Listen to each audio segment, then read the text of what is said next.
Terkadang, ketika kita menemukan bahwa pasangan kita berselingkuh, itu bukan hanya merusak hati, tetapi juga mengganggu keseimbangan emosional kita. Perasaan marah yang mendalam bisa muncul secara tiba-tiba, namun seringkali disertai dengan kebingungan dan rasa takut akan masa depan hubungan. Mungkin kita ingin mempertahankan hubungan tersebut, tetapi di saat yang sama kita merasa terluka dan kecewa yang begitu dalam sehingga sulit untuk melanjutkan seperti biasa. Rasa trauma pun mungkin menghantui kita, membuat kita sulit untuk percaya pada pasangan di masa depan. Namun, di tengah-tengah semua emosi ini, ada keinginan untuk membuat pasangan yang berselingkuh merasakan penyesalan atas tindakannya.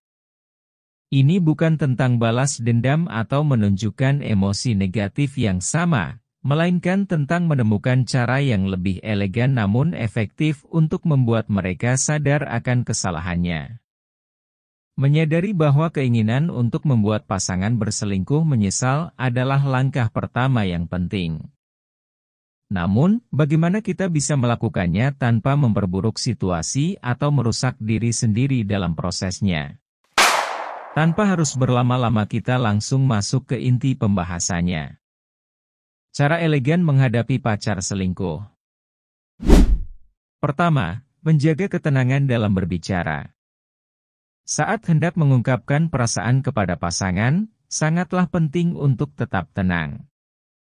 Meskipun terkadang kita merasa ingin menunjukkan betapa menyakitkannya tindakan yang dilakukan oleh pasangan, merespon dengan emosi yang berlebihan hanya akan memberi kepuasan pada mereka dan membuat kita terlihat lemah di mata mereka. Sebagai gantinya, kita perlu mengendalikan emosi dan mengungkapkan perasaan dengan jelas. Dengan tetap tenang, kita dapat menunjukkan bahwa kita lebih bijaksana daripada yang mereka perkirakan. Meskipun sulit dilakukan, dengan menahan diri dan tetap tenang, kita dapat membuat pasangan yang awalnya meremehkan kita merasa segan. Kedua, menggunakan kata-kata seolah dia berada di posisi kita. Hanya dengan mengatakan bahwa tindakan pasangan menyakiti kita, seringkali tidaklah cukup. Penting untuk menempatkan pasangan dalam posisi kita dan membuat mereka melihat dari sudut pandang kita. Dengan menggunakan kata-kata yang menempatkan pasangan dalam posisi kita, seperti, bayangkan, jika aku melakukan itu, apa yang kamu rasakan? Atau, aku sudah berjuang, tapi ternyata hubungan ini tidak sepadan bagiku. Kita dapat membuat mereka menyadari konsekuensi dari tindakan mereka tanpa perlu menyumpah atau menggunakan kata-kata kasar. Dengan demikian, kita dapat menyatakan bahwa kita merasa mereka tidak seberharga itu untuk dipertahankan tanpa harus kehilangan keterampilan berkomunikasi yang baik. Dengan menggunakan pendekatan yang lebih bijaksana dan penuh empati, kita dapat membangun komunikasi yang lebih sehat dalam hubungan kita. Ketiga, menahan diri dari memaklumi perilakunya. Ketika pasangan terbukti berselingkuh, seringkali mereka akan meminta maaf dengan alasan bahwa itu hanya kesalahan kecil. Namun, penting untuk tidak mudah terpengaruh dan memaafkannya dengan cepat. Meskipun dia menyesal, itu bukan tanggung jawab kamu untuk merasa kasihan atau menyalahkan diri sendiri. Ini adalah momen yang menguji untuk tetap teguh pada nilai-nilai kamu. Teruslah mempertahankan sikap baik dan berempati, namun tetaplah tegas dalam menyampaikan bahwa perilakunya tidak dapat diterima dan kamu menuntut kejujuran serta kesetiaan dalam hubungan tersebut. Mengambil waktu untuk merenungkan dan mengevaluasi situasi dengan bijak adalah langkah yang bijaksana. Jangan terburu-buru membuat keputusan besar, tetapi berikan ruang bagi diri sendiri untuk memproses perasaan kamu dan memutuskan langkah selanjutnya dengan kepala dingin. Keempat, menjauhi curhat di media sosial. Saat merasa kesal, mungkin terlintas untuk mengungkapkan kekecewaan terhadap pasangan di media sosial sebagai bentuk sindiran. Namun, hal ini dapat merugikan kamu lebih dari memberikan dukungan. Curhat di media sosial dapat memberikan kesan kurang sopan dan mencerminkan ketidakmampuan dalam menangani konflik secara privat. Lebih baik simpan masalah tersebut untuk diri sendiri atau bagikan kepada orang-orang yang bisa dipercaya. Pilihlah lingkungan yang mendukung dan orang-orang yang dapat memberikan nasihat yang bijaksana. Terbuka untuk mendengarkan pandangan orang lain dapat membantu kamu mendapatkan sudut pandang yang lebih luas dalam menangani masalah hubungan kamu. Ingatlah bahwa setiap tindakan yang diambil di media sosial dapat berdampak jangka panjang pada reputasi dan kesejahteraan emosional kamu serta hubungan kamu dengan pasangan.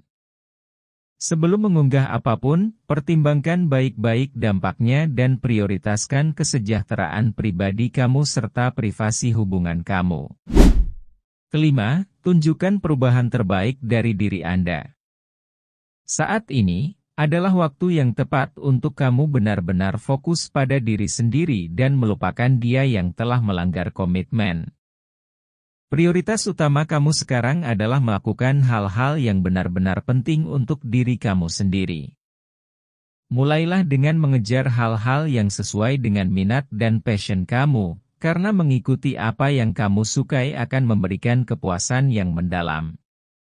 Selain itu, rawatlah diri kamu dengan lebih baik, baik secara fisik maupun mental.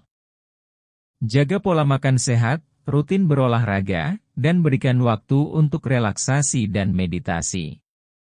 Selain itu, luangkan waktu untuk merawat aspek emosional kamu dengan menghadiri sesi terapi atau mendiskusikan perasaan kamu dengan orang yang kamu percayai.